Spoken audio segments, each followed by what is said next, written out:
Who's to blame for Brexit? Before I talk about Brexit, I must talk about what the European Union is. The European Union is a political and economic partnership involving 28 European countries. It all began after World War II to foster economic cooperation, with the ideas that countries would trade with each other, which would also prevent countries within the EU from going to war with each other. Now you know what the EU is, let's talk about Brexit. What does Brexit mean? It is a word used as a shorthanded way of saying UK leaving the EU. On June 23rd, 2016, a referendum was held to decide whether the UK should leave the EU. Leave won by 52% to 48%.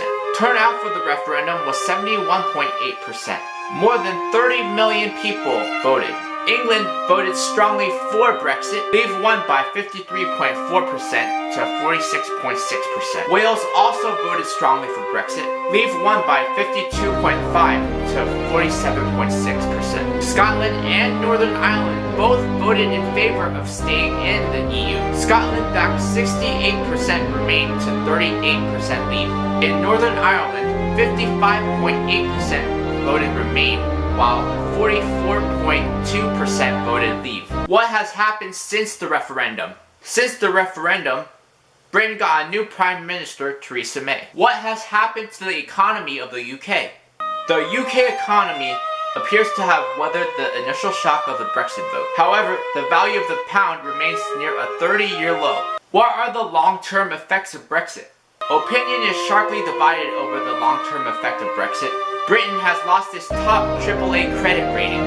This means the cost of government borrowing money in the future will be higher. Good news is, share prices have recovered from a dramatic slump in value. When will Britain actually leave the EU? In order for the UK to leave the EU, it has to invoke an agreement in Article 50 of the Lisbon Treaty. This will give the two sides 2 years to agree on the terms of the split. Theresa May has said that she will not kick off the process until the end of 2016. Who is going to negotiate Britain's exit from the EU? Theresa May has set up a new government department to be headed by the 3 Brexiteers. These 3 Brexiteers will play a central role in negotiations with the EU. These 3 men are Leave campaigner David Davis, former Defense Secretary Liam Fox, and Boris Johnson, who led the Leave campaign. What happens to EU citizens living in the UK?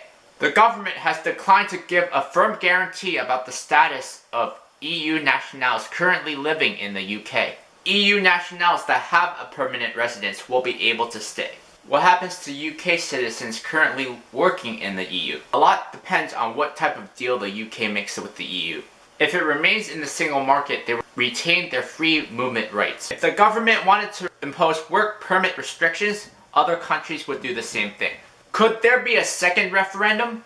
It seems highly unlikely. Both the Conservative Party and the Labour Party have ruled out a possibility of another referendum. The Liberal Democrats have vowed to put a halt to Brexit if they win the next general election.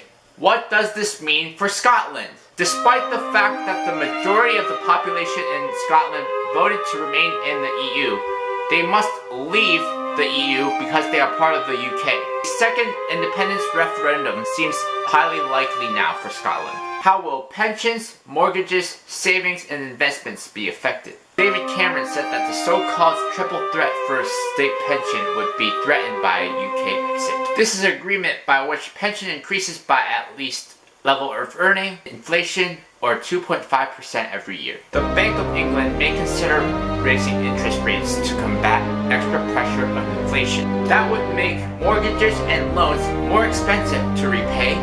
This would mean it would be good news for savers. Will the UK be able to rejoin the EU in the future? The UK would have to start from scratch with no rebate and enter into essential talks with the EU. Every member state would have to agree for UK to rejoin. Also, other nations' leaders may not be as generous to UK's demands. As you can clearly see, there is a lot of fallout from Brexit. Brexit not only affects the UK, but affects the whole world as well. Who is to blame for Brexit? Is there any way to stop Brexit from happening? UK Independence Party, who make up about 13% of those votes cast in May's general election, have been campaigning for years for Britain's exit from the EU. They said that Britain was getting held back by the EU. They had also said that the EU imposed too much rules on business. In addition, the EU charged billions of pounds a year for membership fees, and for little in return. EU also wanted Britain to take back full control of their borders, as well as reduce the number of people going to work or live there. Brexit just isn't good, because if Britain's economy suffers in any way, the rest of the world is impacted too. Brexit could provide hurdles for UK citizens that want to work in the EU in the future. It's real tough to say how bad an effect Brexit will have on the UK until they actually leave the EU. You can only hope Britain's economy doesn't crash. Next, who's to blame for divorce?